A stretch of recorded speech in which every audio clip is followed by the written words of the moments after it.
Ini bukan video tentang putih abu-abu ya. Assalamualaikum warahmatullahi wabarakatuh. Halo Sobat Sosiologi, apa kabar semua? Semoga sehat-sehat saja ya. Sebelum saya teruskan ke dalam materi sosiologi, di awal pembelajaran kelas 11 ini, saya ingin mengucapkan kepada kalian yang sudah mencapai ke dalam tahap sekarang ini, yakni naik ke kelas 11.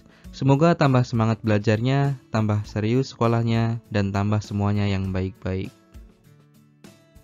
Sobat Sosiologi semua, di kelas 11 ini kita akan mengawali materi pembelajaran sosiologi pada bab pertama, yaitu berjudul kelompok sosial.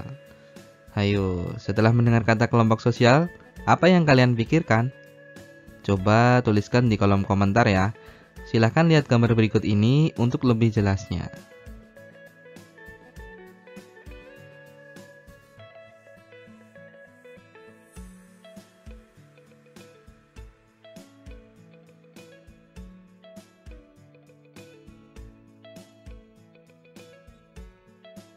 Sudahkah kalian melihat foto-foto tadi? Apakah gambar-gambar tadi menunjukkan kelompok sosial? Apa yang dimaksud dengan kelompok sosial menurut kalian? Nah, coba dijawab ya Sobat Sosiologi. Kalau sudah nemuin jawabannya, boleh dituliskan di kolom komentar ya. Jadi kita akan mulai masuk ke kelompok sosial. Kelompok sosial merupakan gejala yang sangat penting dalam kehidupan manusia, karena sebagian besar kegiatan manusia berlangsung di dalamnya. Sejak dilahirkan hingga sekarang, Sobat Sosiologi senantiasa menjadi anggota bermacam-macam kelompok sosial. Di samping menjadi anggota keluarga, Sobat Sosiologi juga menjadi anggota umat beragama, suku atau etnis tertentu, dan kelompok masyarakat dari sebuah desa. Pada bab ini, Sobat juga akan belajar tentang kelompok sosial. Sobat akan mengawalinya dengan mempelajari hakikat kelompok sosial, pengertian kelompok sosial, dan mengidentifikasi tipe-tipe kelompok sosial. Sobat juga akan mendeskripsikan dimensi hubungan antar kelompok sosial dan dinamika kelompok sosial di Indonesia. Semua materi ini akan kita bahas dalam rangka memahami kelompok-kelompok sosial yang terdapat di dalam masyarakat. Kita mungkin tidak menyadari bahwa sejak lahir hingga sekarang, kita senantiasa menjadi anggota bermacam-macam kelompok. Dapatkah Sobat Sosiologi menelusuri dalam kelompok apa saja Sobat Sosiologi pernah menjadi anggotanya? Nah, bagi yang sudah menemukan jawabannya, dapat dituliskan di buku catatan atau di kolom komentar di bawah ya. Kita dilahirkan dan dibesarkan dalam sebuah kelompok yang dinamakan keluarga. Dalam keluarga beranggotakan yaitu ayah, ibu, dan beberapa orang anak. Selain keluarga, kita juga termasuk anggota kelompok masyarakat, agama, suku atau adat tertentu, kelompok hobi atau olahraga, organisasi di dalam sekolah seperti OSIS dan pramuka. Dan sebenarnya masih banyak lagi. Sebagai manusia, kita tidak dapat hidup sendiri. Terdapat keterikatan dan ketergantungan antara manusia yang satu dengan yang lain. Contohnya, Sobat Sosiologi sekarang ini sedang memakai apa untuk melihat video ini?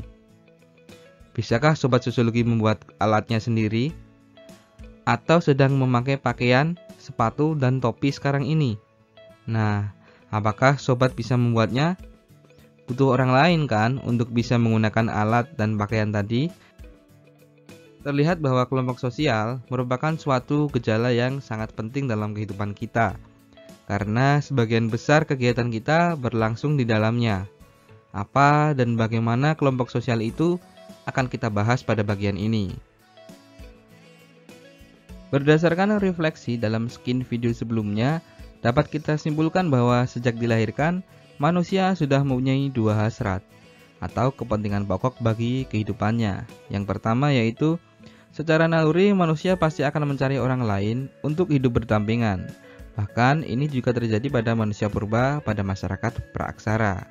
Yang kedua, manusia selalu tinggal di alam. Ketika dia berpindah tempat, dia pasti akan beradaptasi dengan tempat yang baru. Keterikatan dan ketergantungan antar manusia satu dengan yang lain mendorong manusia untuk membentuk kelompok masyarakat yang disebut kelompok sosial atau bahasa Inggrisnya adalah social group. Apa itu kelompok sosial? Berikut pandangan para ahli tentang pengertian kelompok sosial. Yang pertama adalah Paul B. Horton. Beliau menjelaskan kelompok sosial berarti setiap kumpulan manusia secara fisik.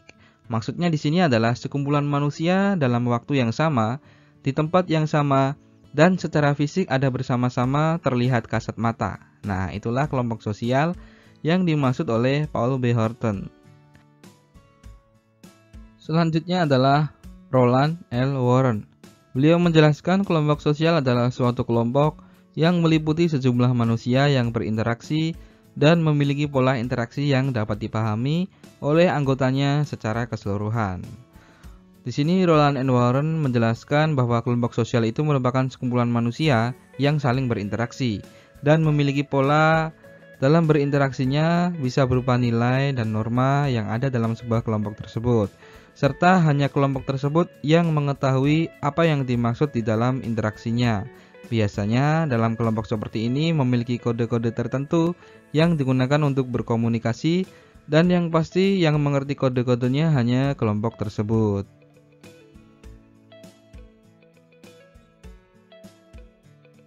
Lalu kelompok sosial menurut Mayor Pollack. Beliau menjelaskan kelompok sosial adalah sejumlah orang yang saling berhubungan dalam struktur. Kelompok sosial menurut penjelasan Mayor Pollack merupakan sejumlah orang yang memiliki hubungan satu sama lain dan memiliki sebuah struktur yang pasti. Semisal dalam sebuah organisasi pramuka.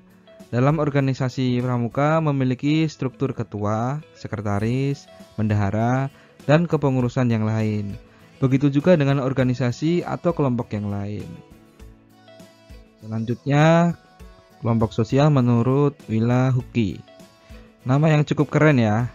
Willa Huckey menjelaskan kelompok sosial merupakan kumpulan yang isinya ada 2 orang atau lebih. Intinya lebih dari 1 orang. Kemudian mereka saling berinteraksi dan berkomunikasi. Nah, selanjutnya ada Robert K. Merton.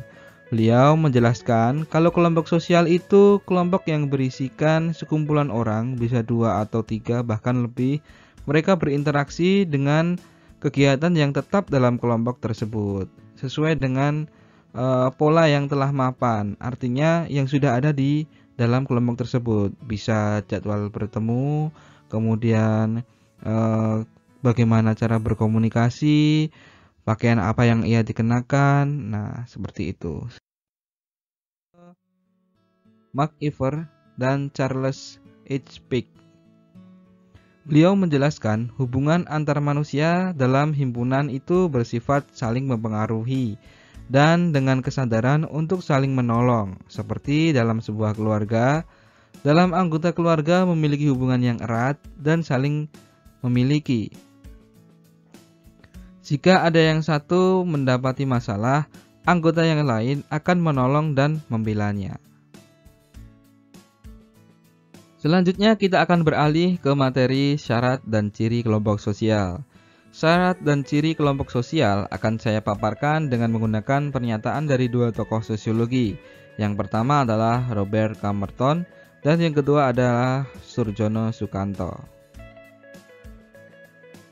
Sebelum saya lanjutkan, saya ingin bertanya kepada kalian. Jawablah dengan kata iya atau tidak.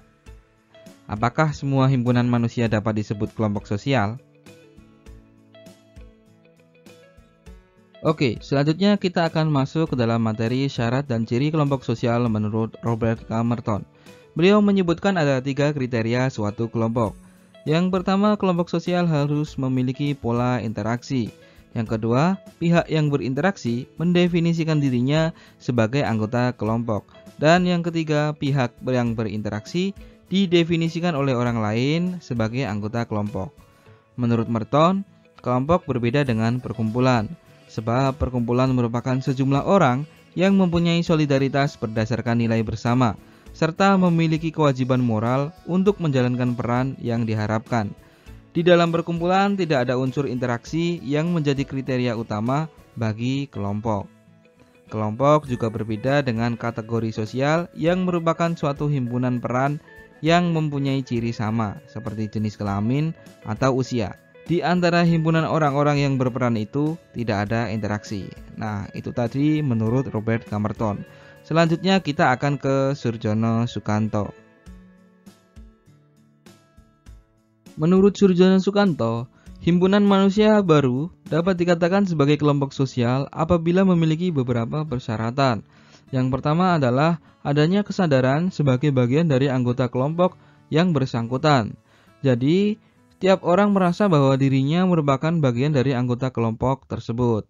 Seperti kamu dari desa A, ketika kamu pergi ke kota, dan kamu masih akan merasa bahwa kamu adalah orang dari desa A.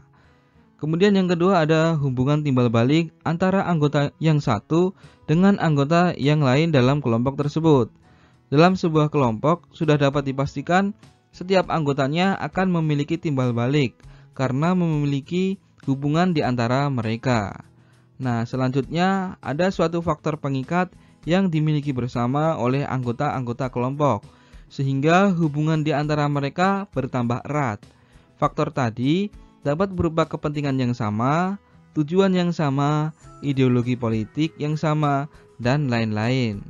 Kemudian memiliki struktur, kaidah, dan pola perilaku yang sama.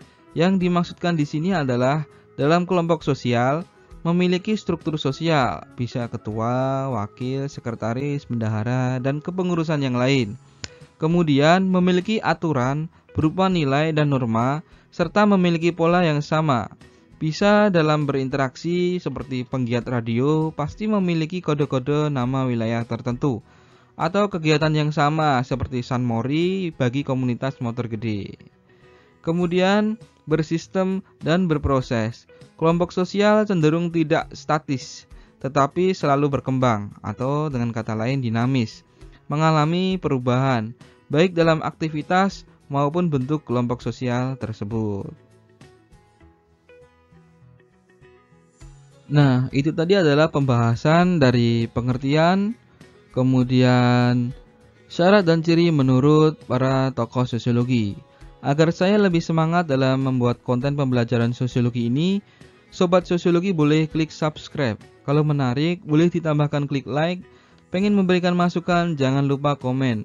Dan supaya Sobat Sosiologi yang lain tahu serunya belajar sosiologi bersama Smart Sosiologi ini, boleh share di berbagai media sosial Sobat Sosiologi. Sekian dulu ya materi pengertian dan ciri-ciri kelompok sosial kali ini. Kita akan lanjutkan di video berikutnya. Jangan lupa untuk selalu belajar, tetap semangat, salam Smart Sosiologi, stay on Sosiologi.